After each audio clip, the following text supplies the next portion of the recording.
And climate change. Should anyone dare to debate the fundamentals? Now, the Irish Farmers Journal caused a massive stir when they published an article recently questioning whether some of the science behind climate change. Matt Dempsey queried whether the accepted wisdom can justify Ireland putting the brakes on our agriculture industry. It was immediately branded as fake news.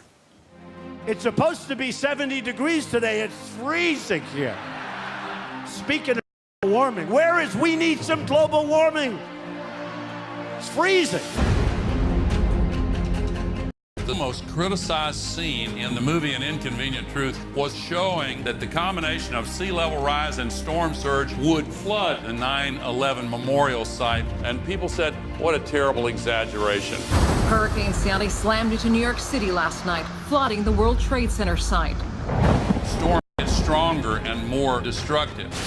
Watch the water splash off the city. This is global warming. I felt so scared, sorry. Despair can be paralyzing, but this to me is the most exciting.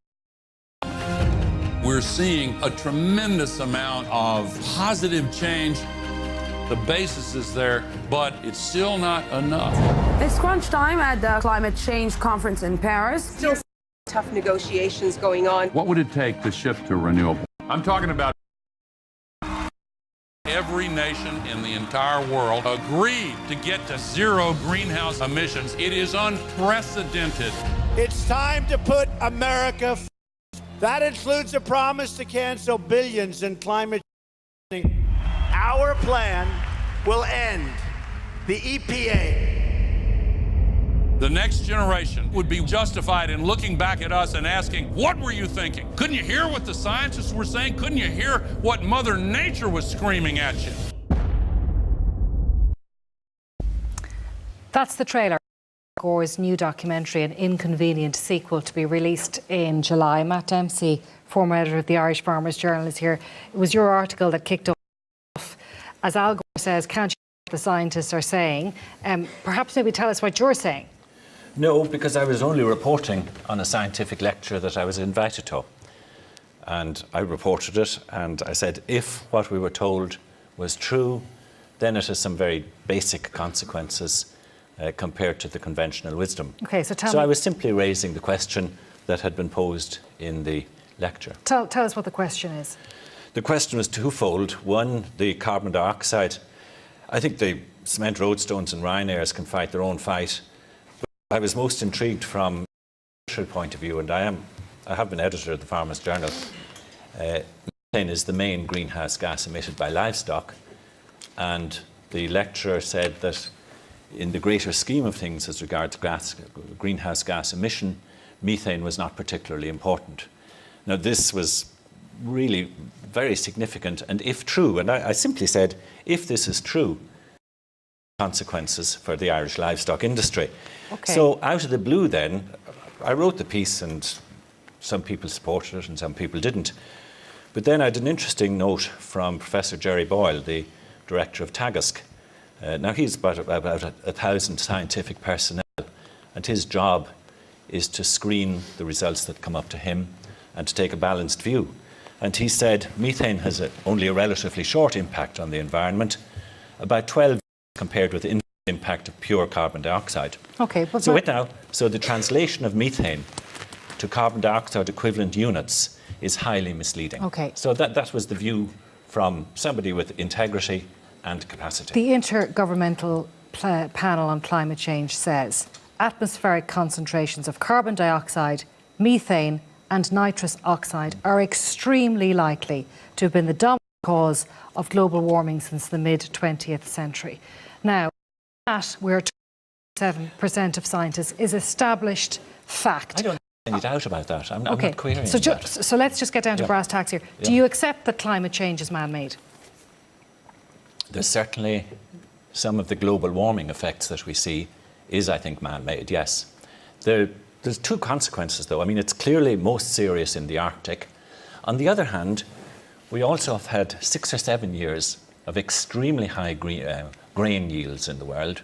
Carbon dioxide is essential for plant growth. An increase in the concentration certainly enhances plant growth. And all I'm doing is asking the question, is there a correlation between the extremely low price of grain because of abundant supplies, extra carbon? Victoria, is he allowed to ask the question? Yeah, I don't really have a problem with Matt Dempsey writing an opinion article, which was marked as an opinion article in the Farmers Journal, because it is, at the end of the day, a private newspaper. He didn't follow journalistic procedures in that he should have made it plain that this was a very minority view, that 3% view, that Richard Linson, who was the lecturer, was a climate contrarian, and that in fact Richard Linson has strong contacts with the coal industry and with the petrochemicals industry. However, my problem is really with the public service broadcaster. That's a very different situation, because we're here yet again, you giving a platform to the idea that there's a big argument and a big controversy but you're here about to give us the other side. No, I don't want to give the other side, because the point is we should be beyond this. What we should be doing is discussing the challenge we face, the drama of our appalling lack of effort to cope with curb our emissions. We're meant to have 20% reduction so Victoria, if by the battle 2020. if the battle has been fought and won, why was Donald Trump elected on the platform? And we saw some of his views there. Yeah, but I mean, I wouldn't be giving a platform to Donald Trump's views either. Okay, he was democratically elected. Given that this is a public health hazard, this is actually, as we can see every year from the impacts on our climate. I think that the public sector, the public service broadcaster, who we all pay, should start from a different level. And we should be discussing... Okay, well, our job and my job is to facilitate discussion. And as part of that, we asked our Claire Byrne Live and Warwick Smartphone panel, do you believe that climate change will pose a serious threat to the world in your lifetime? Now, 34% said no and 57% said yes. 9% don't know. Now, I know that the yeses have it, but there's a big section of those people, of 1,000 people, who question this will a great communications gap, but I don't think that this programme has been helping. So does that not give us licence to discuss it? I've never said that you can't discuss it. What I'm saying is that you should... No. I think you did. I think you do not start from the position of, is climate change real? Not again. Because we didn't. In fact, absolutely... Now, I will not have that. We did not start with that position, and I will not have you say that. He said, are the methane emissions what we have been told they are? We are not denying that climate change is man-made, and I will not allow you to say that. According to IPCC scientists, are over 30% more, 30 times more damaging than those of the other greenhouse gases. Michael Fitzmaurice, you want to first of all, I think, Claire, that the 34% has probably gone up to 48%, because once again, when you question anything in this country with some fundamental people on the other side of this argument, they basically try and degrade anybody that has any other opinion, which is intolerable. We've listened to 3 or 4 minutes of basically that the national broadcaster shouldn't have an open debate. We are entitled to have open debate. Every person in the country is entitled to have an open debate. The reality of the industry in this country is that 12% of everybody, every man, woman, every person that's working out of the 2 million people are involved in the agricultural sector. As again England, where 1.5% is. As again Germany, where 2.4% is. So 1 in 8 people is involved in the agricultural sector in this country. Okay, but there's no denying, Michael, that in Ireland our agricultural emissions are very high in comparison to other countries. They are actually no higher than they were in 1990, because you can go through the statistics. We have 6.45 million cattle. But we committed that they wouldn't be as high as they were in 1990. In 1990, what we had in 1990, we said we'd go back to that. You look at what we had in 1990. We had 6 million sheep and we had 6.1 million cattle. Now we have 6.5 million. We have 3.4 million sheep. So in actual fact, we are actually no higher in the numbers of stock numbers in the country. And the one thing we have a lot more forestry that, unfortunately, when the government pays a grant to a farmer, is taking the carbon credits out of it, when it should be the agricultural sector that's looked after. So it's the trees' fault? No, sir, I'm not saying it's anything to do with the trees' fault. I never said that. What I am saying is we have more trees growing in the country. Let me ask you, do you accept that climate change is man? question an awful lot of climate change. I think man has a certain amount to do with it. There are other things that has a lot to do with it, and it's up for debate. I've seen science used in bogs, which is now admitted that it was up to 30 to 40% wrong. Why are 34% of people questioning it? This needs to be debated. It cannot be just either believe it or you're some sort of an antic that doesn't Duncan believe Stewart, in what do you say to that we should be allowed to discuss it, bearing in mind that 34%? Claire, the debate about climate change is over 20, 30 years ago. The science is very firm, as you know. There are climate change deniers. There are some of them in the room here. I see them in the room. A vested interest group, very small, contrarian people regarding climate change. Most of the time, they have a vested interest. Michael, you're a contractor in peat cutting. Yeah. You're the ones that make the money. You told me on the way in that you slanted. We do the same thing as what you done years ago. Absolutely. And second of all, you have actually insulted the people out there. The 34%. You said there is climate deniers here. There is 34% of people in a poll that said it. So they're not just ones and twos here and there. Okay. There are more than that. Make his point, and then I will come back to you. Claire, I'm seeing young people here in the audience. Very different future. My children are going to have a very big different future.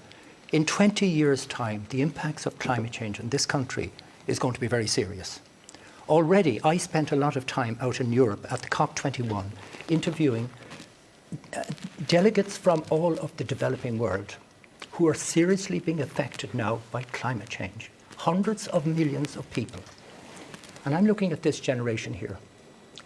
In 20 years and beyond that, the impacts of climate change are going to be incredibly serious.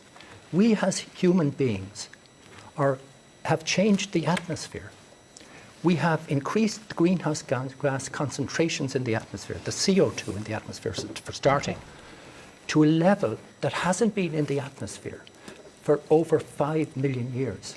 Can I put it to you, though, that that's what we've done. The scientific results are there, but there seems to be a communication problem. Absolutely. That we're not convincing people, Claire, that science is not bringing, in particular, farmers along with them. Claire, can I come in on one thing? The reality in 1990 is that there was 1.125 million people working in this country. Today, and it's a great thing, that there's 2 million people working in this country. Now, bear we put wings on them and get them to work. It is understandable that you're going to have more emissions between transport and all the different sectors. But let's get back to what we are talking about, and that is the national herd. And the reality of it is that this country, rather than any other country in Europe, is able to produce animals with a grass-based system that is the most efficient in Europe. And we need, if we go down the road of talking about this lunacy that's coming out about culling the national herd, we will lose family farms, we will have people unemployed. We haven't the money to do that in this country. So live in the real world and don't live in this fantasy land. Can I just interrupt you for a second? I mean, okay, and I want to bring in some voices from the audience then. But the basic core point of what I was trying to get across was the thesis was made that the methane gas from the livestock herd is less serious than previously thought. And this has been confirmed by the Tagus work. That's all I'm saying. A new climate change denial organisation I'm not brought in... Richard Linson to give that lecture. It wasn't open to journalists, but you were in called the Irish Climate and Science Forum. And it has been organised, so there are climate change denial organisations in most countries, and now we have one ourselves. Okay. Well, Ray Bates is here. Ray Bates is here. Ray, where are you? Just raise your hand. Yes, I'm here, Ray Bates, Claire. you're here. Yes. The organisation that Victoria mentions is your organisation, am I right? Well, I'm a member of the Irish Climate Science Forum. I wouldn't call it my organisation, but I am a member of it. And I was involved in inviting Professor Richard Linson to give the lecture that he gave on the 4th of May. Now, Professor Linson is one of the leading climate scientists in the world. And one of the areas that he works in is climate sensitivity. And it happens that I work in climate sensitivity as well. And the scientific results that I've obtained in a paper that I published last year in an American journal support the findings of Professor Linson. This paper is based on satellite data and a mathematical model. It is not personal opinion. It was peer-reviewed by 5 reviewers for the journal, and they passed it for publication. Okay, Ray, I've got a lot of people who want to get in, so I'm sorry to rush you along, but we've so many raised hands. Megan Carmody from Friends of the Earth is here in front of you there. Yes, Megan, what do you want to say? Yeah, firstly, I think the debate is over. I completely agree. And as a young climate campaigner, I'm really shocked and I'm kind of scared, to be honest, at hearing some of the things I'm hearing here tonight. We need a full transition to a carbon-free society, a fossil fuel-free society, as soon as possible. On the scale of the Industrial Revolution, we need that as soon as possible. If you ask people under 30 that same question that you had the figures to earlier, that will be higher, because we know that our future is going to be dramatically impacted by climate change. And there are a couple of things that I want to say in relation to what Ray just said. So first of all, there's the confirmation bias. If you find information that supports your already inherent belief, you're more likely to believe that and support it. So you can go searching for things that already support your belief, and you can disregard the rest. From 1991 to 2001, over 12,000 studies were published that supported and endorsed climate change and the methane emissions that we know. I have to move on, Megan, because we do have a lot of people right behind you there, the gentleman with the glasses. Yep. Yeah. Quick point, please. So, thank you. So we've heard a lot about the two sides in the debate, and quite often in the media and in circles, you hear it's environmentalists against farmers or it's believers against deniers. And the fact is, the climate is changing. The rural economy is in decline. I'm a member of the Green Party, and I ran in the general election in Cavan Monaghan last year, and I met a lot of frustrated farmers, and listening to the IFA and listening to certain people, you would think that all farmers are, they want to intensify. I met a lot of farmers who feel the pressure to intensify, and that's pressure that's led largely by agribusiness. A lot of farmers are frustrated by the lack of opportunities for on-farm renewable energy reduction. So I think environmentalists and farmers need to start working together. This, as Megan said, this is a crisis, and it's going to require innovation on a scale like the Industrial Revolution. So it's time that we start working together. Well, Thomas Cooney is here from the IFA. Thomas, just raise your hand. We'll get the microphone to you there. Hi, Thomas. What do you think of what you've heard so far? Yeah, I think we should have proper discussion on this. I think it would be wrong to close down. There is changes in our weather pattern. We notice that. There is more extreme weather. Our agricultural emissions have decreased by 6% since 1990. Great. But our sector is... Great. And there is more efficiencies that we can gain. 9 out of 10 of the measures in the Rural Development Plan have climate-reducing measures in them. There's the IFA Smart Farming Initiative, which has identified where there can be on-farm savings, cost savings of €5,000 per farm made, whilst reducing your emissions by 10%. The two are directly linked. So you're saying we're farmers, we're not ignoring our responsibilities here, we're trying to do what we can. Farmers will play their part. But you're not doing it quickly enough, While agricultural emissions reduced by 6%, didn't go up to reduce. Transmission went up, or transport went up by 130%. Okay. Transport, Duncan, energy and housing needs to play their part along with agriculture. Okay, can I bring Duncan back in here? Do you accept that the IFA, that farmers are trying? I think farmers are very vulnerable. About 87% of farmers can't make a living out of farming. It's a very serious, I think, Matt, you agree with me. It's a major problem. Grass and cattle don't stack up financially. Leave aside the massive carbon emissions from methane. And by the way, I do not agree with what is said. I do know Jerry Boyle, Dr. Jerry Boyle, would not have said what Matt has said. The greenhouse gas emissions... Well, I can't confirm what he said because the man isn't here. But I think in fairness to Anchagisk, it's a very, very good organisation, a very good scientific organisation. And their scientists, and Jerry Boyle, who's a very good scientist himself, knows how serious methane is. And trying to put an argument that it has a 10 to 12-year life in the atmosphere is not the argument at all from a science point of view. The greenhouse gas emissions from methane are incredibly high. If you take methane over a 10-year cycle or a 20-year cycle, it's 80-something% more in times greater than CO2 emissions. That's the science. Tell me what over a 100-year cycle, it is 34%. What are farmers to do then, Farmers Duncan? can do an awful lot. And the problem for farmers is they're extremely vulnerable.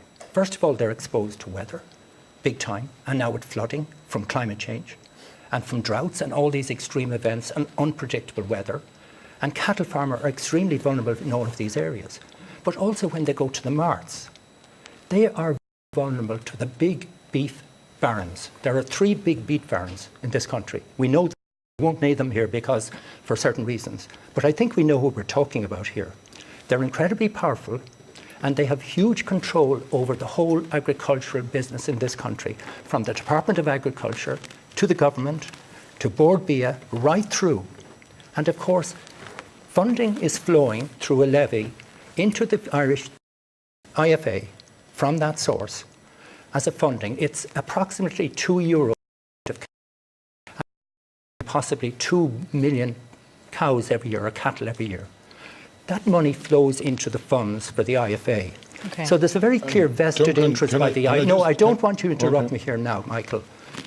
That money flows into the IFA. Now, by the way, I have great regard for the IFA. I don't want to be knocking the IFA. I had a cousin who was the president of the IFA, a very good man, and have great belief in him. But I do know that IFA are very greatly tainted by the fact that so much money flows in in revenue. I'm coming to the end of my time here on this. this. Go back to the farmers in terms of the solutions. Really quick, because I have 2 people still in. There is huge solutions for farmers, Claire, and I really love to talk about that. Ironically enough, for the farmers, Duncan, when they did have an opportunity, and when they have an opportunity now, great work has been done to different countries. Ironically enough, some of the buddies of all this debate has decided to go out and campaign against live exports, because it's the only instrument the farmer has of keeping the factories. Am I right or wrong there? All right, Anna-Marie McHugh is here from the World Ploughing Championships. Anna-Marie, tell us what you think. Well, number one, Claire, I think that people can make huge assumptions about farming and farmers worldwide, and here in Ireland too. It's been said already here tonight that farmers are on one side and environmentalists are on the other side. That's wrong for a start. Matt was saying at the very beginning, he's only bringing up the question of open the debate. I'm a farmer's wife, I'm a farmer's daughter. We're entitled to know the facts. We're a dot in the ocean in relation to the whole methane issue. If we sold all our cattle or culled them all tomorrow morning, Brazil are planning to double their output of cattle by 2022. But is that reason enough for us not to act because somewhere else isn't? But the amount of things that are happening in Irish agriculture at the moment to actually meet these and deal with them. I have paperwork that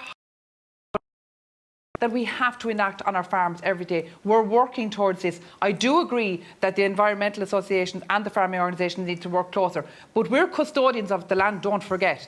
And I can guarantee you every farmer in Ireland is more conscientious about Irish land, about the environment, than anyone else on the topic. Okay. They need to be led by government, though. They need to be led by government, and that's just they are led by government. And that's just not happening. The new climate mitigation plan just published says that flatlining would be a high ambition on the part of government as far as agricultural emissions are concerned. I know that we have. There's one reality. People have lots more to say on this, but I have to leave it there. We're going to be back after this short break. Thank you all very much indeed.